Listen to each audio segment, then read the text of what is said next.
ಈಗ ನಿಮಗೆ ಮುಂಚೆ ಏನು ಕೊಡ್ತಿದ್ರು ಅದು 10 ಪಟ್ಟು ಕೊಟ್ಟಿದೆ ಎಥೆನಾಲ್. ನೀವೆಷ್ಟು ಕೊಟ್ಟಿದ್ರಿ? ನೀವು ಮುಂಚೆ ಎಷ್ಟು ಕೊಟ್ಟಿದ್ರಿ? ಅದು 10 ಪಟ್ಟು ಕೊಡ್ತಾ ಇದೆ. 10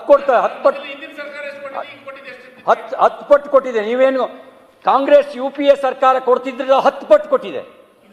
ಈಗ 10 ಪಟ್ಟು. I stand by your words.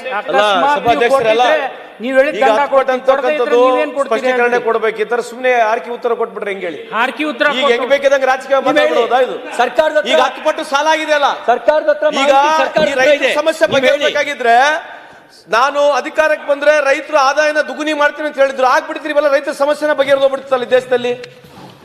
ಈ ನಾನು ಅಧಿಕಾರಕ್ಕೆ ಬಂದ ತಕ್ಷಣ ರೈತರು ಆದಾಯನ ದುಗುನಿ ಮಾಡ್ತೀನಿ ಅಂತ ಹೇಳಿದ್ರು, ಆಗ್ಬಿಟ್ಟಿದ್ರೆ ಮುಗ್ದೇ ಬಿಡೋದಲ್ಲ ಅದು. ಮುಂದೆ ಇಲ್ಲಿ ಬನ್ನಿ. ಸನ್ಮಾನ್ ಯೋಜನೆ ಯಾಕೆ ಜಾರಿಗೆ ತರ್ತಿದ್ರೆ? ಆದಾಯ ದುಗುಣಿ ಆದ್ರೆ ತಾವ್ ಹೇಳಿರ್ತಕ್ಕಂಥದ್ದು ಒಪ್ಪಣ. ಈಗ ಮೋದಿ ಸಾಹೇಬ್ರ ಅಧಿಕಾರಕ್ಕೆ ಬರೋಕ್ಕಿಂತ ಮುಂಚೆ ಹೇಳಿದ್ರು, ನಾನು ಅಧಿಕಾರಕ್ಕೆ ಬಂದ್ರೆ ಇಡೀ ಭಾರತ ದೇಶದ ರೈತರು ಆದಾಯನ ದುಗುನಿ ಮಾಡ್ತೀವಿ ಅಂತ ಹೇಳಿದ್ರು. ಅದಾಗ್ಬಿಟ್ಟಿದ್ರೆ ಮುಗ್ದೇ ಬಿಡೋದಿಲ್ಲ, ಸಮಸ್ಯೆನೇ ಇರ್ತಿರ್ಲಿಲ್ಲ ನಮಗಿಲ್ಲಿ. ಈ ಸಮಸ್ಯೆನ ಬಗೆಹರಿದೋಗ್ಬಿಡೋದಲ್ಲ. ಈ ದೇಶ ಸಾಲ ಬಗ್ಗೆ ಎಲ್ಲ ಮಾತಾಡ್ಬೇಕಲ್ಲ. ರವಿ ಅವ್ರು ಎಷ್ಟು ಪಟ್ಟು ಸಾಲ ಆಗಿದೆ?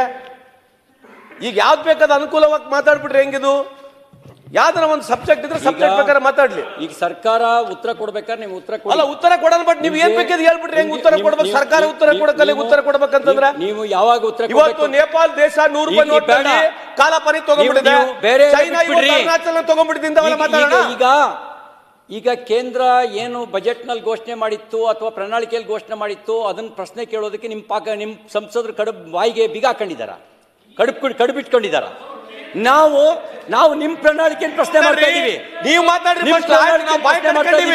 ನಿಮ್ ಸಂಸದರು ಮಾತಾಡಲಿಲ್ಲ. ನಿಮ್ ಸಂಸದರು ಕರ್ನಾಟಕದ ಬಗ್ಗೆ ಮಾತಾಡಲಿಲ್ಲ. ನಿಮ್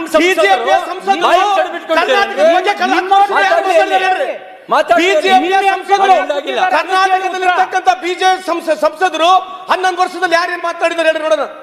ಮಾನ್ಯ ಸುಮ್ಮನೆ ಬಾಯಿ ಕಟ್ಟಿದಾರೆ ಅಂತಂದ್ರೆ ಏನ್ ಅರ್ಥ?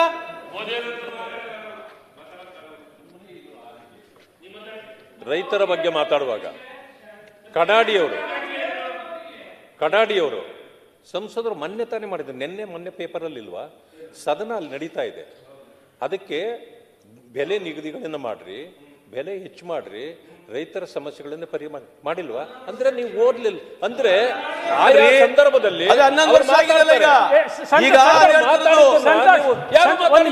ಒಂದೇ ಮಾತಲ್ಲಿ ಹೇಳಿದ್ರೆ ಅಲ್ಲ. ವಿರೋಧ ಪಕ್ಷ ನಾಯಕರೇ, ಕಡಾಡಿ ಅವರು ಮಾತಾಡಿದ್ದು ಕಾರ್ಖಾನೆ ಮಾಲೀಕರಿಗೆ ಅನ್ಯಾಯ ಆಗ್ತಾ ಇದೆ, ಅದನ್ನ ಸರಿಪಡಿಸಿ ಅಂತ ಹೇಳಿ. ನಿಮಗೆ